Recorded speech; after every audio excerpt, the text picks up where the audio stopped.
नमस्कार, मी रुचिता ॲग्रोनमध्ये आपल्या सर्वांचं स्वागत. हरभऱ्याचं पीक सध्या फुलोरा आणि घाटे तयार होण्याच्या अवस्थेत आहे आणि ऊनही चटका मारणारं झालंय. त्यामुळे अशा वातावरणात हरभऱ्याचं पीक मुळकूज रोगाला बळी पडू शकतं. पण काय आहेत या मुळकूज रोगाची लक्षणं, तो कसा होतो आणि या रोगांचं नियंत्रण कसं करायचं हे जाणून घेण्यासाठी व्हिडिओ शेवटपर्यंत नक्की बघा. कमाल तापमान जेव्हा 35 अंशाच्या वर जातं किंवा सिंचनाच्या अभावामुळे पिकाला पाणी कमी पडतं, तेव्हा हरभरा पिकावर मुळकूज होण्याची शक्यता असते. हा रोग बुरशीमुळे होतो, त्यामुळे सहसा हा रोग बियाण्यांद्वारे आणि मातीद्वारे पसरतो. फुलोरा आणि घाटे तयार होण्याच्या अवस्थेत हा रोग होण्याची शक्यता जास्त असते. आणि या सगळ्या गोष्टी सध्या सेमच आहेत. त्यामुळे आपल्याला या मुळकूज रोगाची लक्षणं माहिती असणं फार गरजेचं आहे. मुळकूजचा हरभरा पिकावर प्रादुर्भाव झाला तर अचानक शेतातील ठिकठिकाणी रोपं सुकलेली दिसू लागतात आणि यामुळे पानं आणि खोड पिवळ्या रंगाची होतात. मुख्य मूळ आणि बाजूच्या मुळांवर तपकिरी ते काळे डाग दिसतात. मुळं ठिसूळ आणि कोरडी होतात आणि सडायला लागतात.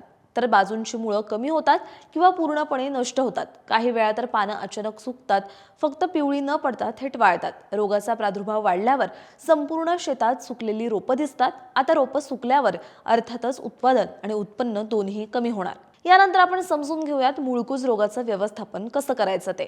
आता सध्या तुमच्या शेतात जर मुळकूज रोगाची लक्षणे दिसत असतील तर पिकावर जैविक बुरशीनाशकाची फवारणी करावी. यामध्ये 1 हेक्टरसाठी ट्रायकोडर्मा विरिडी 2.5 किलो किंवा स्युडोमोनास फ्लोरेन्सेस 5 किलो प्रति 1000 लिटर पाणी या प्रमाणात द्रावण तयार करायचं आणि द्रावणाची प्रादुर्भावग्रस्त रोपांच्या बुंध्याशी आळवणी करावी. आणि प्रादुर्भाव जास्त प्रमाणात असेल तर त्यानंतर रासायनिक बुरशीनाशकांमध्ये कार्बेंडाझिम 25% अधिक मँकोझेम 50% हे संयुक्त बुरशीनाशक 2 ग्रॅम प्रति लिटर पाण्यात मिसळायचे आणि याची सुद्धा प्रादुर्भाव असलेल्या रोपांच्या बुंध्यांशी आळवणी करावी. मुळकूज रोगाच्या नियंत्रणासाठी काय करायचं ते तर आपण पाहिलं, पण मुळकूज रोग पिकावर येऊच नये म्हणून काय करायचं तेही समजून घेऊयात. पहिले तर म्हणजे उन्हाळ्यात चांगली खोल नांगरट करून घ्यायची. रोगप्रतिकारक वाणांची लागवड करावी. पिकाला पाण्याचा ताण पडू द्यायचा नाही.